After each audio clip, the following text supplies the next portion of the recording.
Hi everybody, welcome to my channel. I wanted to do a reading today on moving into some high vibration conscious awareness. So moving our consciousness into a state of awareness and self-awareness. And I've been finding lately for myself that I can get bogged down by the conversations that my ego has been having about how I should be doing things, the conversations that I have about how things haven't worked out the way that I planned, how my image of how things should be going are actually not necessarily in alignment with how things are going, and how that there's a point of contention there. So I've been really kind of ruminating on the idea of like finding true self-esteem, finding true worth, internal worth and value, and coming to that space by becoming self-aware and interrupting the conversations around how I think things should go versus how things are really going. And so to be clear, when I'm talking about self-esteem, I'm distinguishing that from actually self-image. Self-image is not improving the way you look or the image of the way your reality is. But when I'm talking about true self-esteem, I'm talking about going beyond that image and looking at the core of what can be found at the level of existence that is independent of the opinions of others and my ego. So it's fearless, it has infinite worth, and it is not rattled by external circumstances and conversations. So in this space, when you shift your identity from self-image to true self, you find happiness that no one can take from you. So when you know your worth and you know that you contribute to you're living in alignment with your true value, hi bug, that no matter what happens on the external circumstances of life, you're going to continue to be your truly powerful, fearless, courageous, beautiful, independent self, or however you want to qualify what your value is, what your self-worth is. It's infinite, it's abundant, it's the true being of who you are at your essence, and it's not caught up in any material or earthly bound way of thinking who you are. So I wanted to do a reading on how we can use our internal clocks to help us continue to find true self-esteem within our own internal being. So sometimes you can, all the time, I think, well, when you're feeling rejected, or when you're feeling like relationships don't work out the way you want, or you're not doing well in maybe your job, maybe things have come up and you're constantly feeling knocked down and depleted, and you're just like, why, what, oh my God, not this again. I read this meme the other day.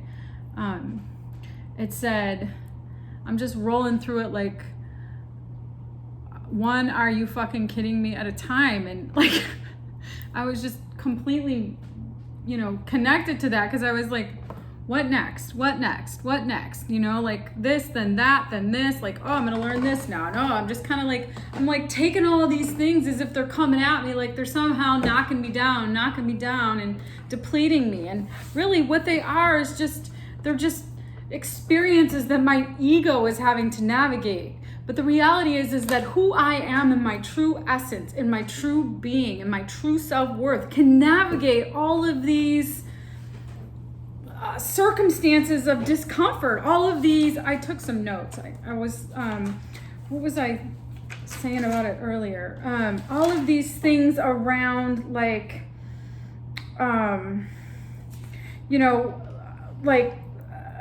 your repairing your true self and your true connection to yourself by not having these external circumstances define your internal worth. I think that's where I'm trying to go with that. So like your true being is connected to like knowing that we're all in this together, and that you are infinitely creative, and that you don't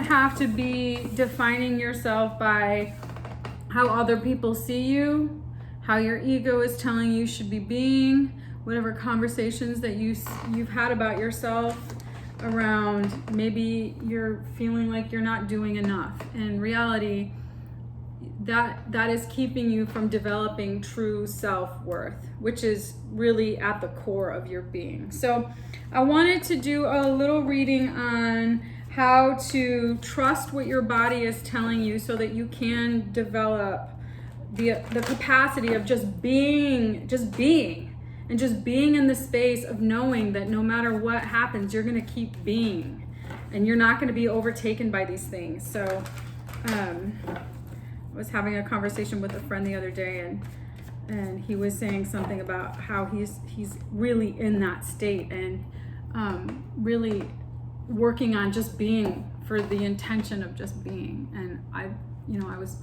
completely get it, and I really respect that that quest to have that, and we should all be working to create that enlightenment for ourselves. So that's why I'm here today to do this reading, and I hope it resonates. If you like the content that I'm creating and you'd like to hear more, go ahead and comment on this video. If you haven't already and you're interested in subscribing, please do so. I'm new to my tarot channel, so this has been fun and exciting and also a learning experience. So let's see where we go with this. Spirit guides, angels, send me some information for our best and highest good. Queen of Pentacles. So what choices can I make to maximize the energy in my body? Because that's really what it's all about. If you're feeling depleted, exhausted, frustrated, whatever the feeling in your body is, it's weighing you down. It's in conflict with you being your true self. So what can you do to maximize the energy? What can I do? What can you do? What can we do as a collective?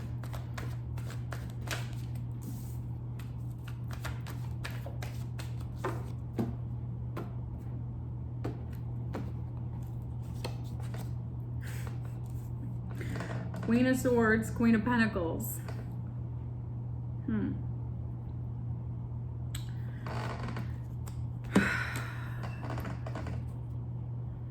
We can be honest.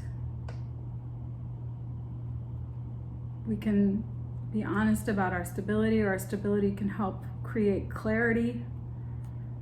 We can experience internal stability so that whatever externally happens isn't going to rock us. If this global pandemic has affected your finances, how do you stand in a space of being able to be clear that that's not going to necessarily break you as a human? That just because you don't have the clarity on what is financially going to happen, it doesn't mean that you are overtaken by life right now. It's a moment in time, and it might feel confusing or unstable or unclear to you, but I think what Spirit is saying is to trust that grounded stability and clarity is what your internal body is saying to stand in. To stand in maybe that feminine, that divine feminine yin energy, and to just take it moment by moment. I find that when I get overwhelmed, that one of the things that helps is just breathing and being conscientious of the breathing and the breath work that you're doing. I think it really, at the end of the day, it all boils down to your breath work. So breathing, being conscientious, mindful of where you're at and what your thoughts are. If you just take a few minutes every day and you meditate and you breathe and you just become aware of the thoughts that you're having, that in and of itself can just bring you back down into a state of flow.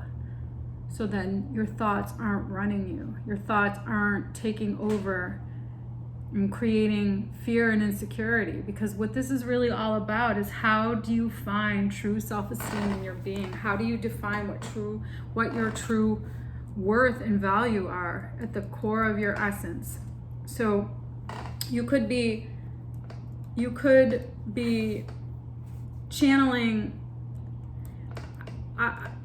really clear Libran energy, really clear balance, and Taurus energy, grounded, balanced energy. Your body is saying stay grounded, maintain balance, breathe, use your breath. Use breath work to help sustain that space.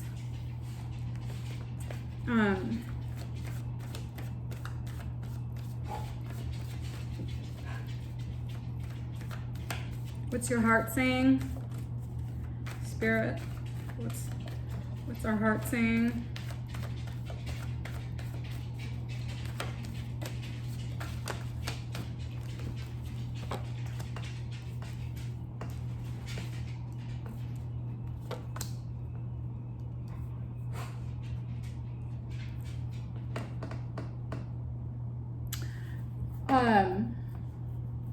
Do you find that what you tend to do is a constant pattern of habit, inertia? I got the 4 of Cups in the universe. So moving out of that state of inertia. Your heart is saying, keep moving, keep going forward, keep trusting. We can, I do that all the time, just being a creature of habit. Just keep doing the same things over and over again, inertia. Just out of pure, the only thing that comes to mind is habit, and how that is just programmed in my being, and how that my heart is saying that inertia is maybe interfering with me really being able to tap into my true self-esteem. Because when I'm in that constant state of continuously doing the same things, where's the creativity in that? I had a business, I've talked about it. I loved my business. I had a pastry shop for almost the last 10 years. I loved it. There were so many things about it that were so exciting and fun and enlightening. And I remember that early on,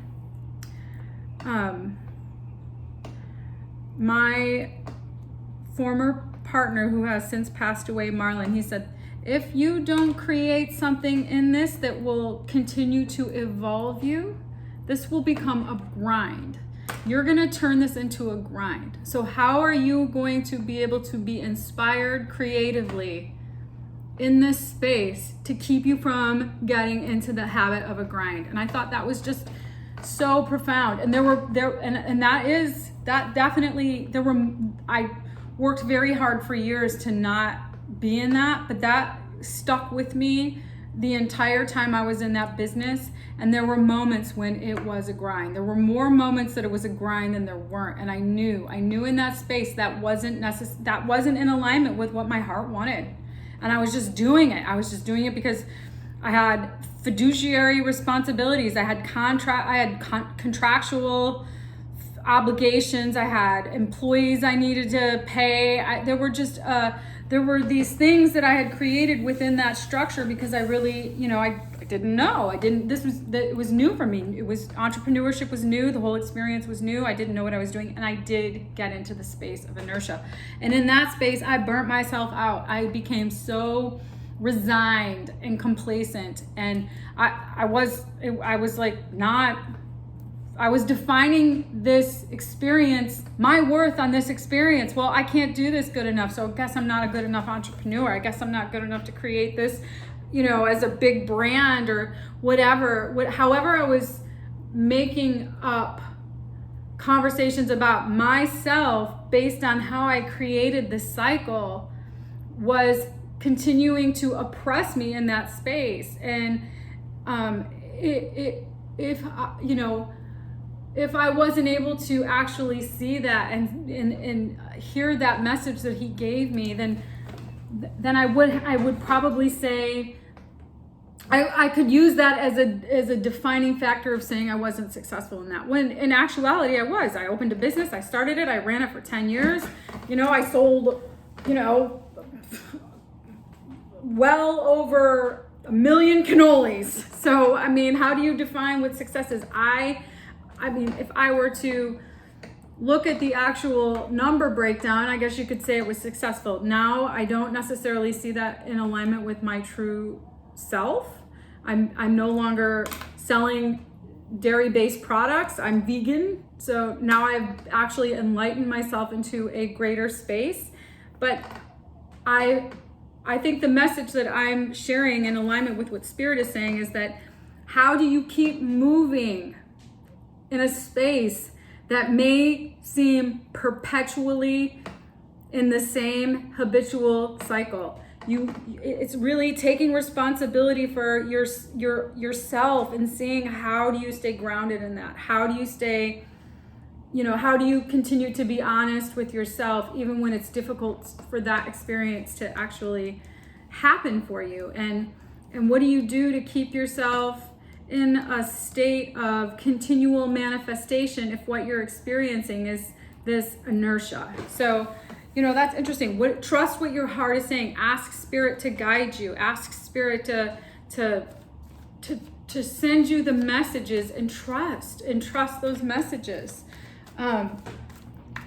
What do you need to do to replenish your body so that you can actually stay in that state of continual growth? What does Spirit have to offer around how do you stay in a space of replenishing your body? Strength, death, transformation, Magician. One more, please. King of Wands. Okay.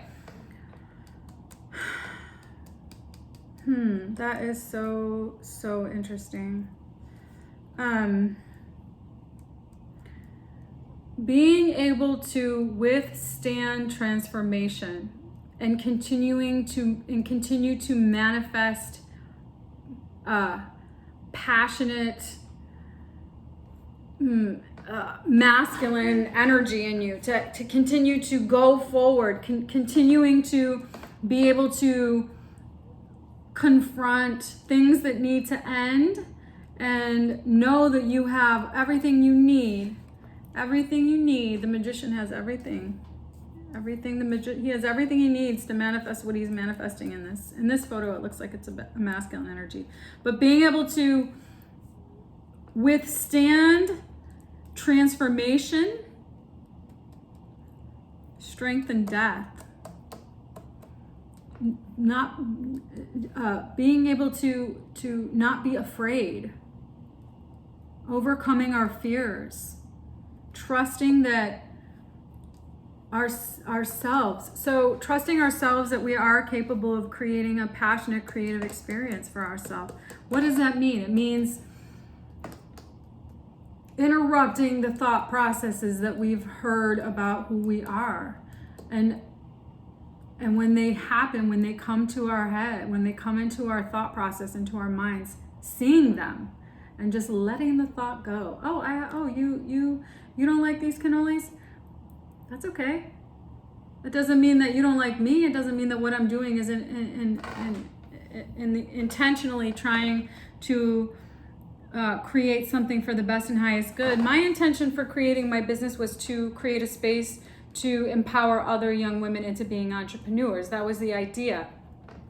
Did it fall short in some ways? Well, in essence, now being a vegan, it definitely isn't in alignment with my value structure, but the intention was to create a space to empower other young women to have their own businesses. So yes, there was that experience. Did people make judgments about the way that I was actually making the cannolis? Yes. Did they make judgments about the way I ran my business? Yes. Did that have an effect on me personally? Yes, at times it absolutely did. And what it also taught me was that other people's opinions about what I'm doing don't have to define me, and that knowing my worth, knowing that what I'm doing, standing in my alignment of true manifestation in terms of creating a conversation around how we evolve ourselves and how we create a better world for ourselves was the intention.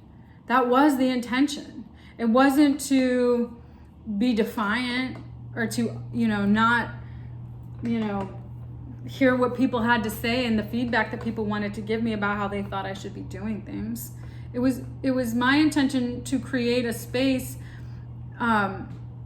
for empowerment, was driven by an internal desire that I had around, encouraging entrepreneurship and sustainability for women who may not have had that same opportunity, women who may have been experiencing oppression and disenfranchisement or whatever. However I came to that process, through that process and into enlightenment, was by, knowing my true self and knowing what I was committed to and knowing that I wanted to actually contribute to the greater good, and that my intentionality was from a place of true self-worth. So and as we create these things in our lives, we continue to evolve. Now, I'm in a different place, and where I want to actually make an impact is on a bigger scale. I want to be able to create a space where we're having a conversation around how we move into enlightenment as a collective, how we evolve humanity as a collective, how we work together to interrupt habitual ways of thinking and being that have, not been for our highest good. And by, continuing to create a space of love and trust, and an internal space for that is really how that gets manifested in us. So, are you clear about knowing that who you are is a beautiful, amazing human that can manifest abundance, and that your true self-worth is all about knowing yourself and knowing what your intentionality is and how you want to contribute to your time here on earth. This is so interesting. So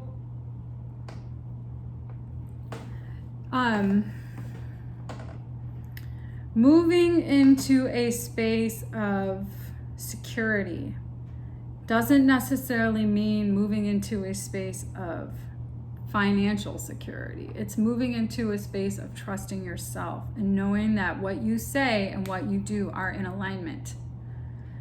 Oh, maybe you have, maybe you do something that at times can create a conflict in who you want to be and who you really are. I find that's just a continual conversation that we will, be in as a collective. But continuing to bring yourself back into the vibration of who you want to be, and the more you do that, the more you will align in your flow state. The more that will continue to develop in your mental muscle, in your heart muscle, in your deep core essence. So, that's your daily dose of abundance for today. Thank you for watching. If you like this content, awesome. Let me know. If you'd like to hear more, that's awesome too. I wish you well. I'll see you again soon. Ciao.